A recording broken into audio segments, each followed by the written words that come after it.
Merci à vous. Je vais voilà, laisser la parole circuler au niveau de la salle. Si vous avez envie, Jacques va sûrement préparer le mail de retour derrière. Mais vous avez peut-être aussi chacune envie de faire des retours sur les ateliers, d'affiner certains points, de préciser. La parole est libre.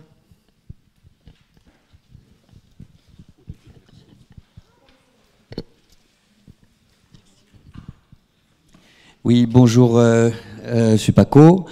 Je voulais faire juste une petite contribution. C'est pas forcément lié à l'UB, c'est lié à la Fédé, qui me tient à cœur et à son fonctionnement. Et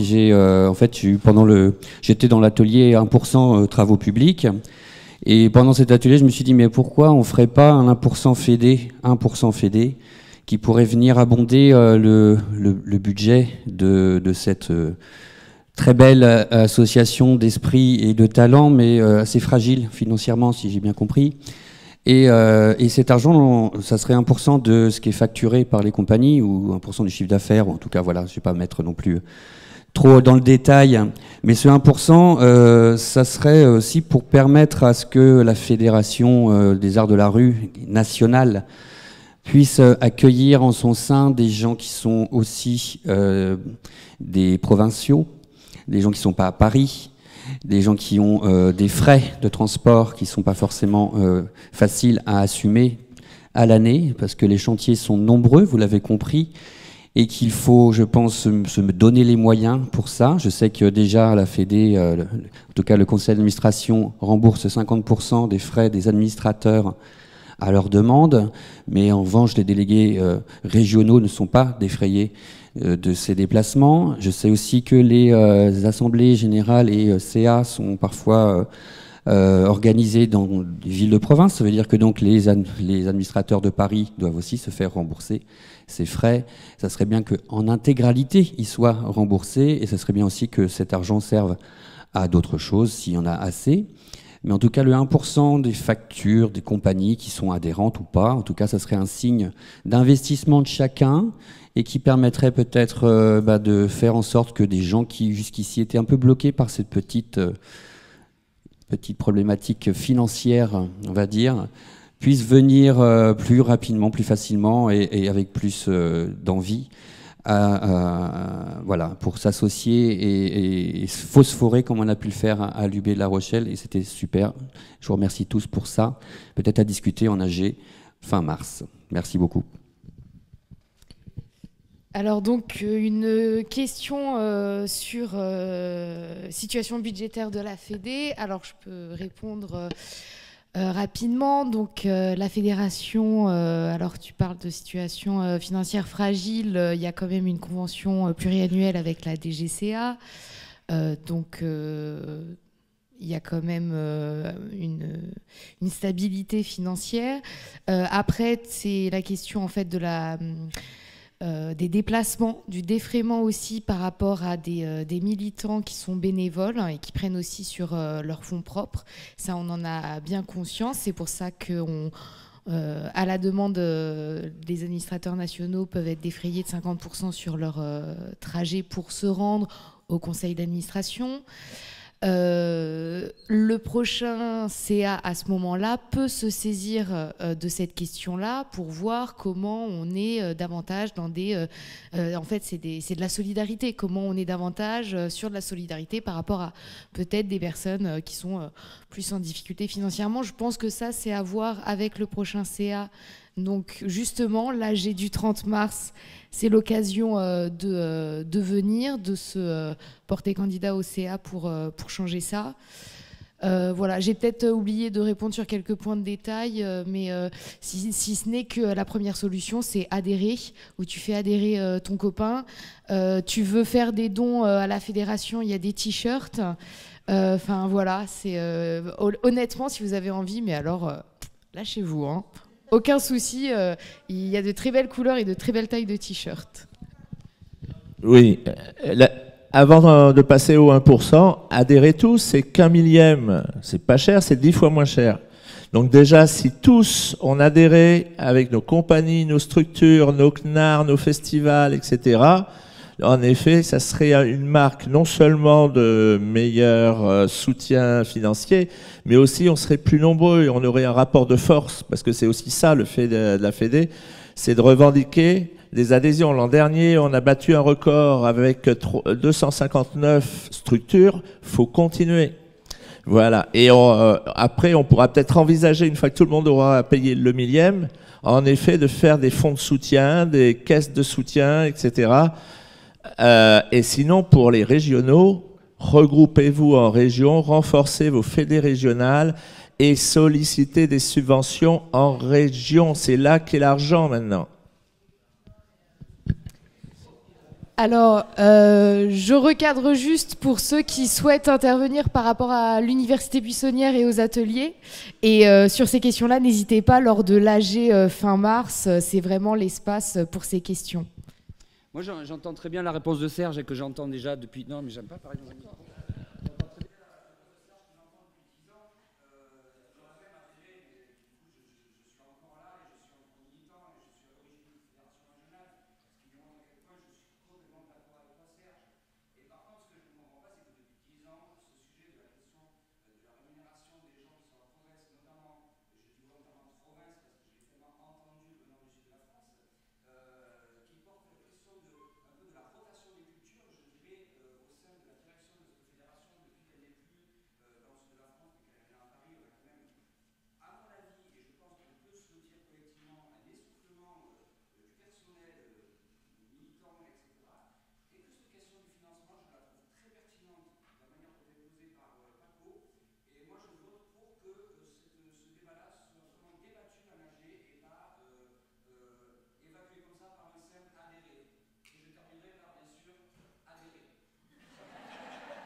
Voilà, alors après, pour rebondir et peut-être passer à...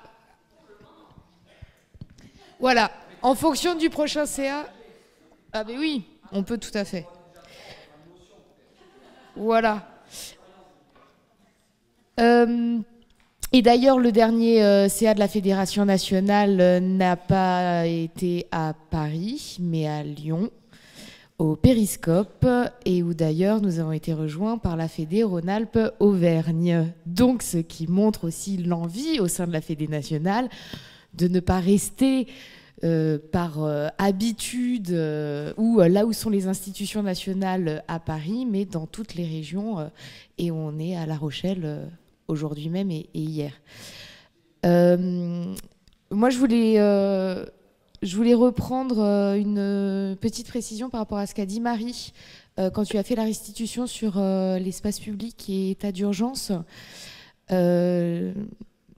Ce qui, avec Laure et dans l'atelier où j'étais, ce qui est ressorti quand même, c'est que l'état d'urgence est un paravent politique, mais la réglementation, le plan Vigipirate qui existe depuis 1983, qui a été actualisé là en décembre, où dedans il y a... c'est le point 2 sur prévenir d'un document qui fait je ne sais combien, plus de 80 pages, et qui explique par exemple barrières reliées entre elles. Ce sont des recommandations, bien évidemment. Les recommandations du préfet, c'est un vade-mecum, c'est pas normatif, mais ces préconisations-là, l'état d'urgence, qu'il soit levé ou qu'il reste, ce processus, cette dynamique, elle est là. Lorsqu'ils avaient annoncé de lever l'état d'urgence en juillet, c'était le plan Vigipirate allait perdurer. Donc je pense qu'il y a quelque chose aussi au-delà de l'état d'urgence qui est un argument politique, un paravent qui cristallise cette accélération, pour reprendre le terme de Laure. Il y a quand même un mouvement plus profond, plus latent sur lequel il faut se positionner.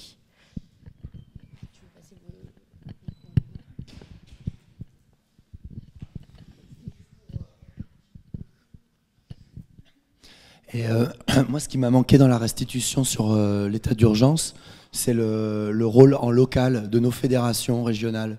Moi, dans l'atelier, on s'est vraiment rendu compte qu'il y avait énormément de différences entre les festivals à des dates similaires selon les endroits en France. Et que ça, c'était vraiment lié au préfet, au maire et à l'implication qu'il y avait en local. Et juste pour dire que dans cet atelier, on a poussé le truc à se dire, si par exemple demain, nous on est à Poitiers, les 2-3 festivals, événements qui à Poitiers se retrouvaient barriérés comme ça, peut-être, même si je ne suis pas programmé dans cet événement directement, peut-être il faut que nous on se rassemble et à Poitiers, entre compagnies, acteurs des arts de la rue, et qu'on dise non, c'est pas possible, à Poitiers, qu'on n'attende pas forcément qu'au niveau national, que le préfet Végel, que je sais pas quoi, et qu'il y a des actions à mener en local. Il ne faut pas tout attendre d'en haut, et ça me semble important. Et moi, je me suis rendu compte que sur l'ensemble des thèmes qu'on a abordés, maintenant, avec ces nouvelles régions, on a des solutions toujours en local.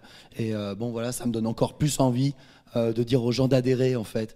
Et moi, j'ai senti ça énormément lors de cette université buissonnière. Et encore plus hier soir, parce qu'il y avait beaucoup de gens de la région qui étaient là, qui ne sont pas forcément tous adhérents, et ça leur a donné envie d'adhérer. Bref, je me disais que nos fédérations régionales avaient de l'avenir.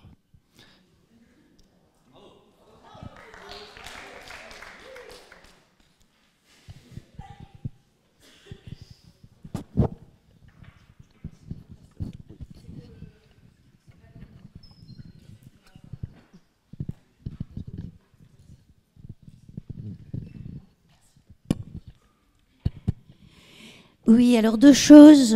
J'étais dans un atelier où il y a eu une très jolie métaphore. Son auteur est ici, c'est Antoine, mais comme il ne l'a pas dit, je vais la dire pour lui. Antoine est apparemment un montagnard chevronné. Et quand on parlait de l'équilibre à propos des droits culturels entre horizontalité et la verticalité de l'institution, il a dit ne pas être face à un mur, mais faire cordée. Et on en a conclu, la Fédé, c'est la cordée. Voilà. Avis aux montagnards, je trouvais l'expression très jolie, donc je voulais quand même qu'elle soit dite. Autre chose, moi j'ai donc rejoint la fédération comme chargée de mission pour la campagne électorale à venir de la présidentielle et des législatives. L'un des outils de cette campagne est bien évidemment le manifeste. Il y en aura d'autres, dont une lettre aux candidats, alors à l'élection présidentielle dans un deuxième temps, aux élections législatives également. Et puis on réactive des blogs, parce qu'il existait La Rue en campagne, alors qui était resté, qui date des dernières élections. Il refonctionne, il y a quelques textes qui sont postés, il a besoin d'être relooké d'un bon petit lifting qui va être fait dans les prochains jours d'un point de vue image. Mais surtout, on a décidé d'en faire un blog avec des textes éventuellement assez, y compris assez subjectifs, des points de vue, bon, bien évidemment toujours liés aux questions qui nous occupent et qui sont traitées dans le manifeste. Et donc, ce blog attend vos contributions. Voilà, vos contributions, textes, images, c'est l'idée d'un blog contributif à côté duquel on réactive également La République où il y aura et où on fera état des programmes des différents candidats.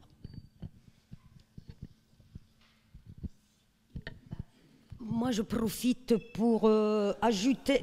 Pardon. À un moment donné, dans mon groupe, il y a eu la proposition pour les passionnés de 1% travaux publics, je le dis. Donc, puisque apparemment, nous, dans notre groupe, on a dit que c'était peut-être plus possible et envisageable de...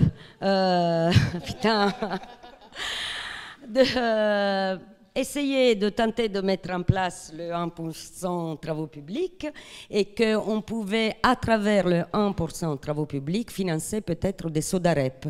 Donc on est arrivé à cette conclusion. Ça enthousiaste pas, hein, ça fait pas de... Nous, ça nous a...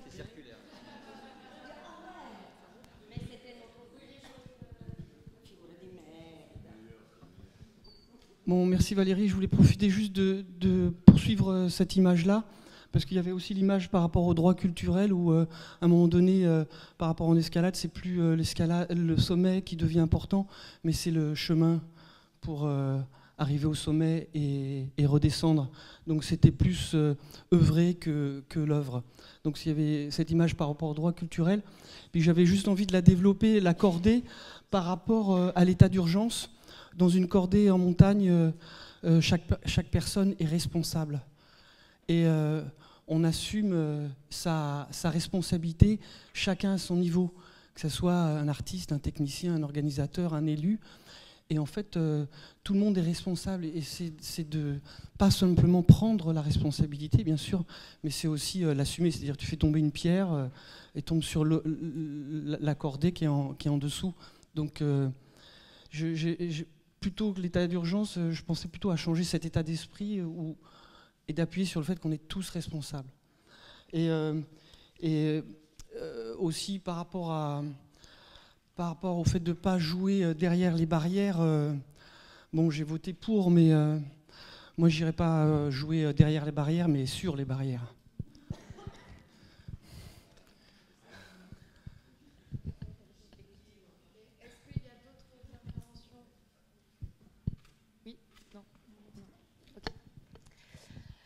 Dans le groupe où j'étais, il y avait aussi la proposition au niveau régional d'aller provoquer des rencontres avec les préfets, également de faire un inventaire aussi des risques qui étaient induits par les mesures sursécuritaires et d'être aussi sur un argumentaire par l'absurde.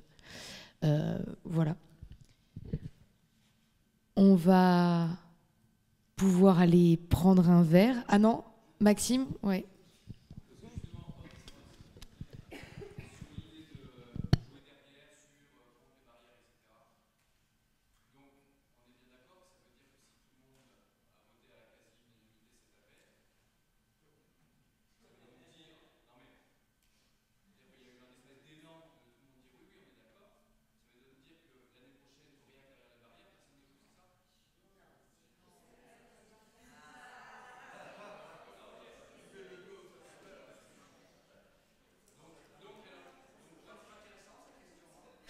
Sur ce sujet-là, clairement, il y avait les mots de combat, de lutte, de négociation et la question de la diplomatie. Voilà, donc ça, c'est des... Ah, le texte, en tout cas...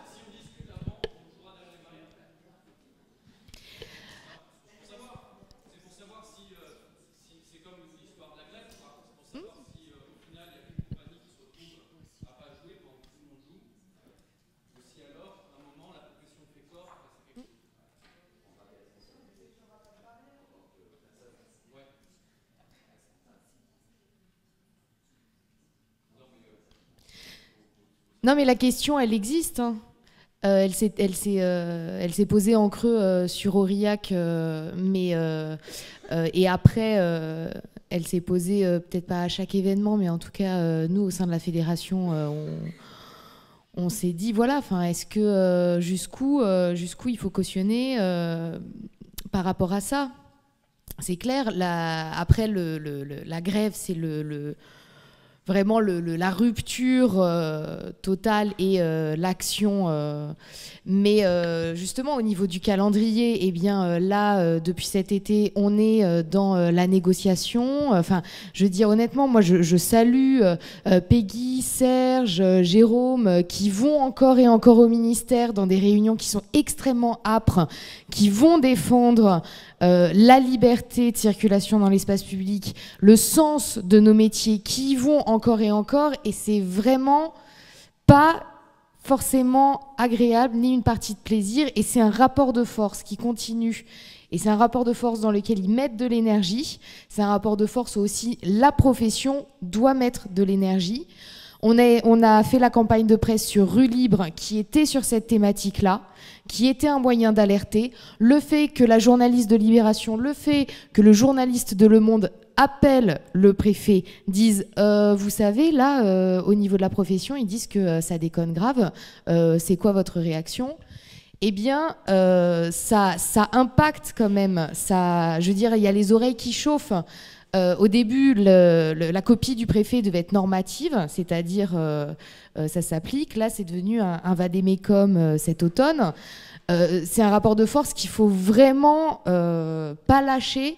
Et ce rapport de force, si la diplomatie échoue, parce qu'on arrive au terme de la consultation avec le préfet, à ce moment-là, le rapport de force, il est dans un autre espace. Il est peut-être dans l'espace physique. Il est également au niveau de la presse et de l'opinion publique qu'il faut continuer à alerter. Il est dans le fait d'aller se trouver des alliés au niveau d'autres associations, la Ligue des droits de l'homme, au niveau d'un argumentaire juridique. Le fait aussi, on peut en parler en AG, mais moi, ça ne me dérange pas du tout que la fédération, au niveau juridique, aille pour s'il y a des démarches juridiques à mener sur certaines situations. Voilà, il y a un combat vraiment à continuer, et il faut absolument pas lâcher, et il faut mettre de l'énergie, de la vigilance, et c'est une lutte. Et si on ne veut pas aller jusque la question de la grève, c'est maintenant, tout de suite, où il faut aussi poser des actions. Le courrier, c'est extrêmement important de pouvoir mettre le curseur au niveau du rapport de force, de dire là va y avoir un point de rupture. On ne va pas cautionner le fait que vous mettiez des barrières reliées entre elles avec des entreprises privées de sécurité, avec de la vidéosurveillance, parce que ça a un coût. Déjà, c'est complètement liberticide, voilà. Ça a un coût qui va se retrouver sur les organisateurs. Donc ça veut dire moins de compagnies artistiques, moins de programmation. On le sait tout ça. Et demain, avec des barrières, c'est billetterie payante. Et voilà, et donc à ce moment-là, les arts de la rue, ce seront juste des fan zones. C'est un scénario, voilà. Bon, il y en aura sûrement d'autres, parce que si on se mobilise maintenant, on écrira l'histoire ensemble. Voilà. Peut-être aller...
pas peur quand même.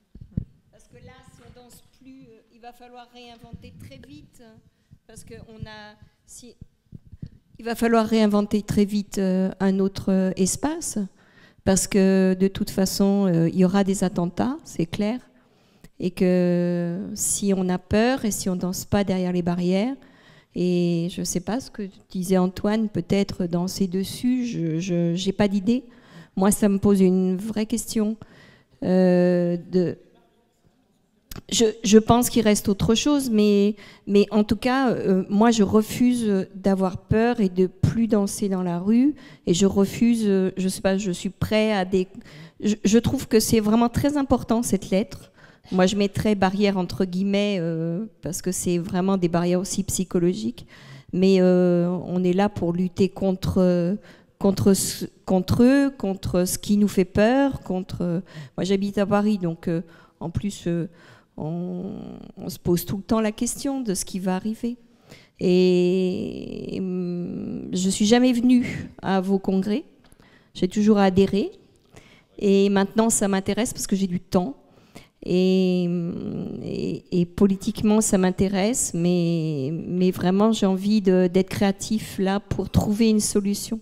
Il est hors de question que je gèle pas dans la rue parce qu'ils veulent nous tirer dessus. Ça, c'est impossible. Il faut qu'on fasse une barrière commune, mais laquelle, je ne sais pas.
Des paroles beaucoup trop radicales, parce qu'après, si on doit se raisonner les uns les autres, si on doit ruser, si on doit détourner et contourner.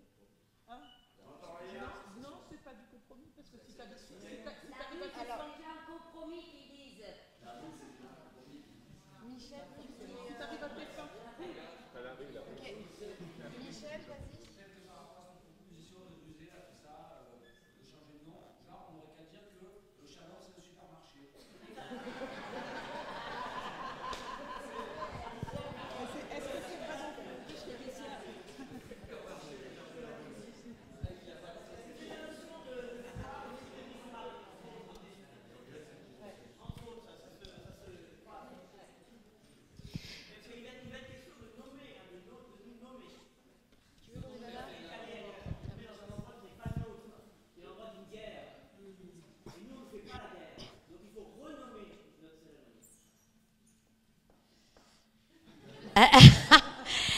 Il Hier, dans notre groupe, il y avait notamment donc l'organisatrice d'une manifestation du Poitiers qui disait, elle n'avait pas renommé sa manifestation, mais elle avait senti qu'elle allait être submergée de barrières, sécurité, tout ça, parce que c'était une manifestation, si j'ai bien compris, elle n'est pas là, je pense que je ne l'ai pas vue aujourd'hui, qui était une manifestation avec 10 000 personnes, et c'était le nombre de participants qui posaient le problème et qui faisaient surenchérir les systèmes barrières, âge, etc.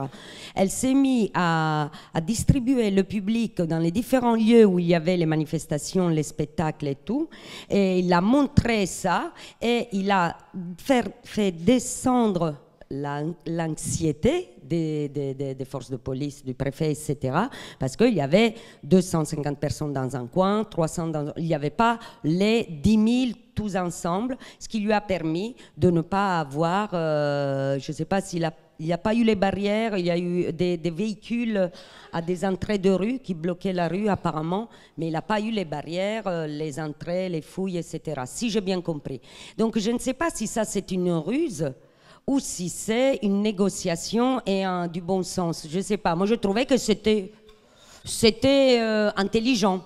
Voilà.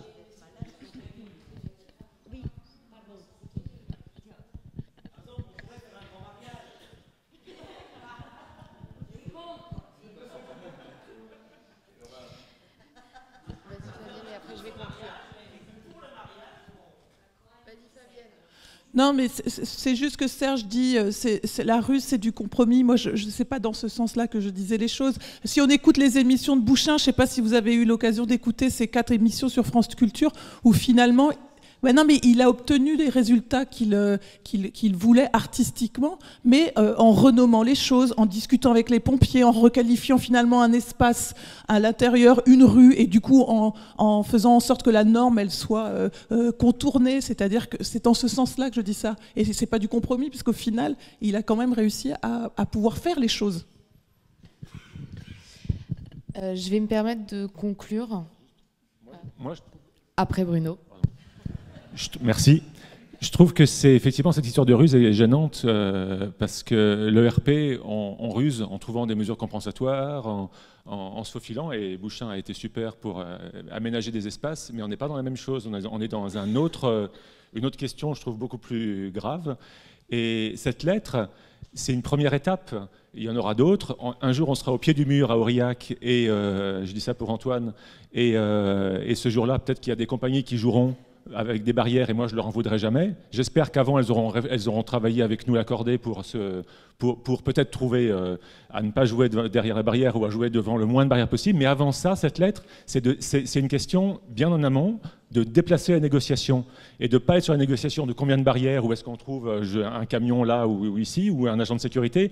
C'est comment on refuse justement, en discuter dans le groupe. La sécurité on sait faire, la sûreté c'est pas nous. Et la sûreté, c'est autrement qu'on doit la discuter avec le sous-préfet, jusqu'à Weigel. Et je crois que là, maintenant, cette lettre, on doit tous être derrière et discuter sur les principes, les valeurs. Et on va voir dans le mois qui vient. Pour l'instant, on doit tous être, nous, sur le fait de dire non, on n'ira pas sur cette chose-là. Et derrière, on doit avoir sûrement des juristes ou des gens qui nous aident. Mais pour l'instant, on ne doit pas commencer à se dire oui, mais est-ce qu'on va jouer Aurillac ? On n'est pas du tout là. Et après, je vais conclure.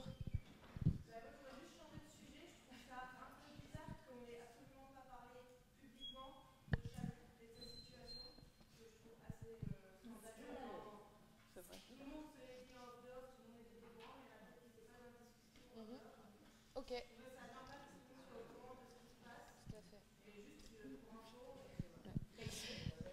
Je peux préciser, voilà, c'est vrai que j'ai évoqué Chalon au tout début, mais en le citant, en disant juste le nom, par rapport aussi au fourneau, enfin la question de du recrutement, transmission, renouvellement au sein de la profession. Alors Chalon, rapidement. Donc, il n'y a aucune directeur, directrice qui a été nommée à la suite de la procédure de recrutement. Voilà. Donc, c'est une déception, voire selon Selon ça, c'est une catastrophe, voilà. Sachant que le maire et la DGCA étaient présents autour de la table au moment de la présélection. C'est-à-dire que Mickaël Le Bouedec et le maire Gilles Platré étaient autour de la table sur les 4 candidats qui ont été présélectionnés et donc qui devaient logiquement avoir l'aval et du ministère et de la municipalité. Je passe les détails, mais donc la municipalité a envoyé des courriers en refusant les candidats qui restaient. Donc, ce qui se passe, c'est que nous avons Pedro qui part à la retraite en mars. Oui. D'ailleurs, soyez aussi à l'AG, il part le 1er avril, l'AG étant le 30 mars, c'est le moment aussi de lui faire un moment, un hommage. Au niveau de Châlons, donc, bon, je vais honnête, je dis tout, voilà. Il va voir au niveau de la DRAC pour réussir au niveau du festival à ce que, en donnant des gages de qualité artistique sur le festival, que ça puisse avoir lieu, voilà. Puisque au niveau du ministère, il y a des scénarios un petit peu, voilà, où on pourrait être avec un maire qui souhaite... le pire scénario, ce serait de souhaiter de faire appel à une agence événementielle. Voilà. On dit, voilà, je ne suis pas dans la tête du maire, mais qu'avec un futur gouvernement de droite, il pourrait davantage négocier par rapport au recrutement. Donc au niveau de la fédération, on va faire une lettre ouverte à la municipalité en exprimant notre déception, qu'il faut dans les plus brefs délais qu'il y ait une nouvelle procédure de recrutement qui soit lancée. Il faut absolument qu'il y ait la convention pluriannuelle qui soit signée, et que les tutelles réaffirment leur soutien et les moyens humains et financiers pour l'abattoir. Je vais donner toutes les infos parce que la question a été posée. J'ai une interview avec la lettre du spectacle demain matin et également j'ai tenu au courant la journaliste de France 3 Bourgogne avec qui on avait fait un sujet la semaine dernière. Voilà. Les Arts dans ma rue, qui est l'association de Châlons, les passionnés de la création des arts de la rue à Châlons sont au courant. J'ai laissé un message à un vice-président et j'ai eu l'autre vice-présidente au téléphone. Donc je pense qu'ils vont contacter aussi, vont donner l'information au journal Saône-et-Loire, voilà, et peut-être demander un rendez-vous à la municipalité. C'est un label national, un CNAR, c'est-à-dire que sur les processus de recrutement, il y a un protocole. Parce que c'est de l'argent public, parce que c'est un label national. Voilà. C'est une contrepartie, ce qui fait que ça demande ensuite sur le processus de recrutement qui sera, on l'espère, relancé au plus vite. Il y aura un temps de délai avec à nouveau présélection, sélection. Et il faut absolument que nous, professionnels, qui avons les compétences pour porter un projet dans l'espace public, un projet artistique à Châlons, on se mobilise aussi pour aller à l'abattoir, pour aller sur ce centre national des arts de la rue. Voilà. Et Pedro, il disait qu'il n'y avait que 16 mois sur le continent, le maire, après il allait changer. Voilà. C'est ça qu'il disait. Voilà.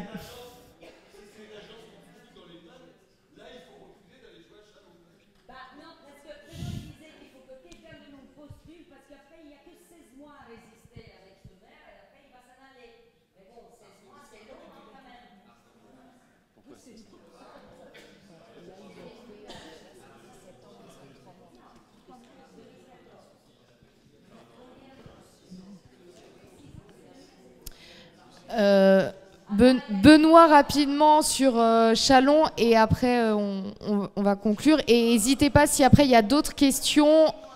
Ensuite, je vais passer la parole à Benoît. Si vous avez d'autres questions, d'autres sujets, on reste ici ensuite pour en parler en plus petit groupe. Vas-y Benoît.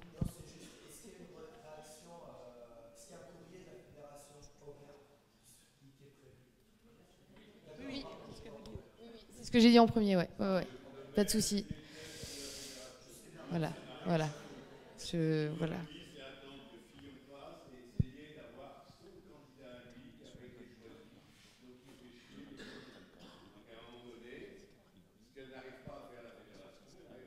dans le décret qui arrive.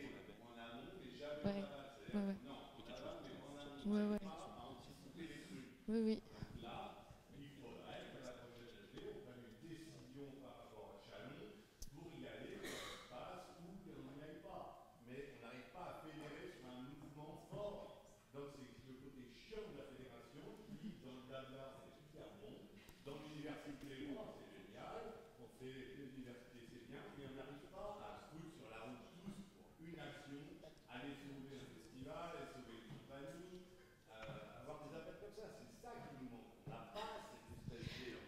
Alors, et là, je suis d'accord avec Serge sur l'histoire de la ruse, d'une certaine manière, parce que ruser, c'est toute la différence entre travailler sur le compromis et pas sur la compromission. Et le fil, il est hyper ténu entre les deux. Donc ça, il faut vraiment bouger dessus, parce que sinon, on va crever.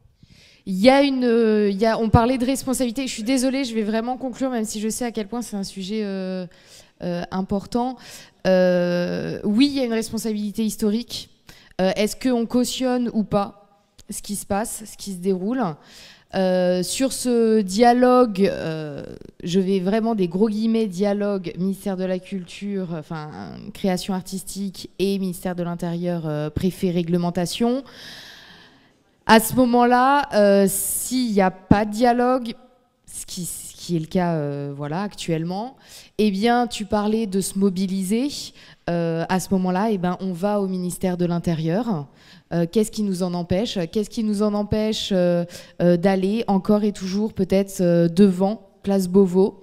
Peut-être une fois, deux fois, d'aller faire des spectacles, d'aller au niveau des préfectures avec des brigades de clowns. Enfin, au niveau des actions, il n'y a aucun souci. Si vous avez des envies pour y aller, n'hésitez pas. Ou de venir nous voir pour avoir des soutiens. Une dernière chose, on parlait du CNAR, petit calendrier sur l'actualité. Donc la semaine prochaine, nous avons la fédération Rendez-vous au ministère par rapport aux 1% travaux publics dans le cadre du rapport. Nous avons également Rendez-vous au ministère par rapport au décret du label CNAR qui va sortir, parce qu'en ce moment, le ministère de la Culture revoit tous les labels. Les droits culturels sont inscrits dans le décret, voilà, donc la profession pousse et il y a des textes qui sortent qui inscrivent aussi ce combat et ces valeurs, et vous avez la semaine encore d'après, dans 15 jours, rendez-vous au ministère avec la fédération, avec la DGCA et Atchondo, justement sur la question de la réglementation, où, à force, voilà, en alertant, on a rendez-vous également hors de ces commissions groupe 3. Ça, c'est sur les 15 prochains jours. Il y a l'AG, il y a surtout ce soir, il y a faites remonter des infos, mobilisez-vous, faites des actions, faisons des actions, et on est là. Prenez le combat à bas-le-corps et allons battre le pavé.